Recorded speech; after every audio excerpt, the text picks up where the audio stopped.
Hi, I just want to introduce myself in a video since I told you that I would record a video. So welcome to Criminal Justice 238, Legal Issues in Corrections. I am your instructor, Haley Slade, so at least you can put a face kind of to the name, especially since I'm not a full-time instructor at Delta, so I'm not on campus very often. I just wanted you to know who I am, give you a brief introduction, make sure everyone's on the right track. It looks like most of you have been responding to the discussion board and took the syllabus quiz. In an online class, be sure that you log on every week. Read that announcements page first. I leave you stuff on there every week, explanations of the discussion board, reminders about stuff. There's already like 4 new announcements I put on this week, so make sure you get on there, take a look at that. Keep that syllabus handy so you know what is expected of you each week. As you'll see for this week, you not only have the reading, but you have a quiz as well. If you click on quizzes, that quiz should be open. You should be able to access it and take that quiz. So make sure that you do that by Friday night so you can get credit for that. I hope all of you bought the textbook. Textbooks are so important in online classes. I'm not there to lecture and give you word for word information about the chapters, but the textbook will give you a ton of information. And the textbook for this class actually is pretty good. The author of it's pretty good. He has a good way of breaking down some of the legal cases and things. It's actually a pretty interesting textbook, so please buy that, read it, open it, look at it. That will help you tremendously. The discussion board posts. Some of you were confused on that quiz question, and I agree. I don't know if I've had the best way of saying it on the syllabus, kind of explaining how it works, but if you open up the discussion board already, you see I generally post 3 questions per week on there. You need to post an initial response to each question, so that's 1, 2, 3 posts, right? So just answer the questions. Generally, they're based on the readings and the PowerPoint slides. Then go back and read some of the other students' posts and reply to 2 other students' posts. They can be from the same question, from 2 different questions, however you want to do it, I don't care. So your 3 initial posts plus 2 total replies equals 5 total posts. Each of your posts are worth 5 points each for a total of 25 points per week for the discussion board. So it is a lot of points. Make sure you go in and do it. It's also how I take attendance. If you've put even 1 post on the discussion board, I count you as here for the official attendance record. So make sure you go on there and do that. I do give partial credit, so if you went in and you only had time to do 2 posts, I would give you the 10 points out of 25. But it's easy points. Go in there, make sure you get on the discussion board. The quizzes and tests, all online, obviously. You can use your book, notes, but make sure you look at the material beforehand. They are timed, so if you have to look up every single answer and you don't know where any of it is, it's just going to take you way too much time probably. So make sure you're familiar with material.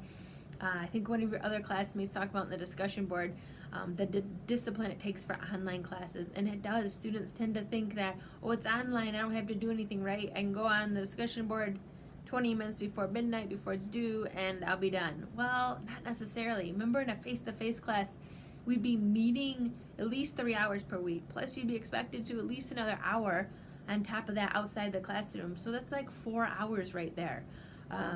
If you set aside 4 hours per week for this class, I know that you will be successful.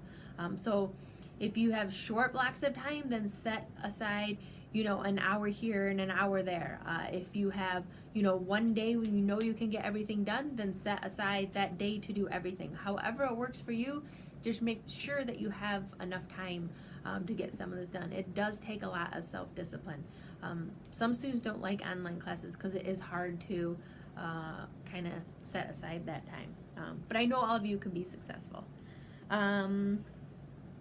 What else do I have? Again, make sure you check the news announcements section every week. As far as the discussion board from last week, I took a look at a few of the posts. And they look pretty good. The first introduction's great. I love getting to know everyone. Very diverse group, which I love, different backgrounds. I love that everyone brings something different to the table, which will be great.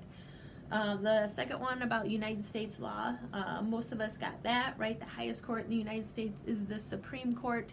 The highest source of law would be the United States Constitution. The Supreme Court is the supreme law of the land. Whatever they say goes.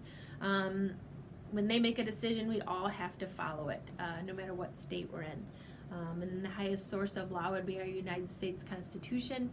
We get all of our major individual rights from the first 10 Amendment, which is the Bill of Rights, which we deal with a lot in this class when we're talking about prisoners' rights type cases. Then I asked, what's the difference between criminal law and civil law? So criminal law, we're dealing with public wrongs, wrongs against society. Civil wrong, we're dealing with private wrongs, wrongs between two people. That's when you're suing somebody for something, which kind of brings us to the next difference. When we sue somebody for something in civil court, we're asking for monetary damages. If I sue someone in civil court, I can't put them in jail. I can't lock them up. There's no loss of liberty. But if you are accused of violating a criminal statute, obviously you run the risk of losing your liberty or being placed in jail. So the sanctions or punishment between criminal law and civil law is different. One strictly monetary, the other one you could lose your liberty and even your life if you are in a state with the death penalty. Another major difference between criminal and civil law, sometimes the reason we have different outcomes in both, is the burden of proof.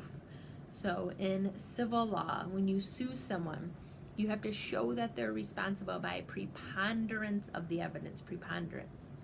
In criminal law, you have to show beyond a reasonable doubt, or the government or prosecutor has to show beyond a reasonable doubt that you violated the law. And they have to prove each element of the crime beyond a reasonable doubt. So preponderance of the law is here. Generally we say like more likely than not, beyond a reasonable doubt, way up here. 90 to 100% sure that the person did it.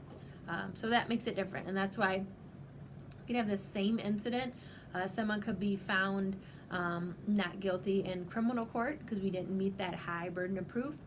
They could be sued on the same matter in the civil court matter, and they could be found responsible and have to pay monetary damages. So we can have different results with the same thing. The last one I asked, which one we'll deal with more in this class? This one's a little tricky because we think about being in prisons and being locked up. We think about criminal law.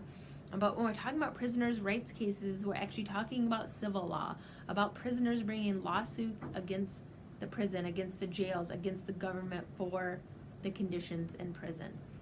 So those are brought usually under some type of Bill of Rights, constitutional rights type case, like it's cruel and unusual punishment that I was in solitary confinement for 6 months.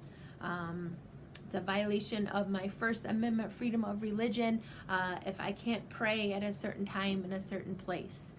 Those would all be prisoners' rights type cases that fall under civil law, not criminal. And that brings just one more point I wanted to make, that even though prisoners are locked up and they've lost much or most of their freedoms and liberties, they still have some rights. So we do give them some constitutional rights, much more limited than obviously you and I that are free in society, but they do have some rights and things that the prisons and government has to follow or do. And that's some of the things that we'll be looking at in this case is, okay, well, what are those rights and where are those lines drawn of what prisoners can and can't do? Those are a few of the things we'll kind of be looking at this class when we look at prisoners' rights, what can be done, what can't be done, the laws, all that type of stuff. Someone asked about the case brief assignment. So yeah, you've all been assigned a case. The cases are listed on Blackboard under the content part. It says case brief assignments and case assignments. If you don't see your name next to a case, let me know and I will add it next to a case. The case brief assignment is basically like a book report. You're going to tell me what happened in the case. You're going to tell me what the issue was in the case, in other words, what the court was trying to decide, and then tell me what the court decided and why. There is a format, so I want you to actually put facts, tell me the facts, put issue, tell me the issue, and then put the decision in and tell me why in there as well. I will try to find a good example. If I can't find a good example, I'll write a good example for you guys and post it so you can see what that looks like. You have a few weeks, a while till it's due, so don't worry too much about it. I'll try and get you a good example. If you guys have other questions going into the week, let me know. I'll try and answer it. Certainly email me. If it's a question I feel like everyone might have, then I'll probably post it to the announcements news part as well. All right, have a great week. Thanks, bye.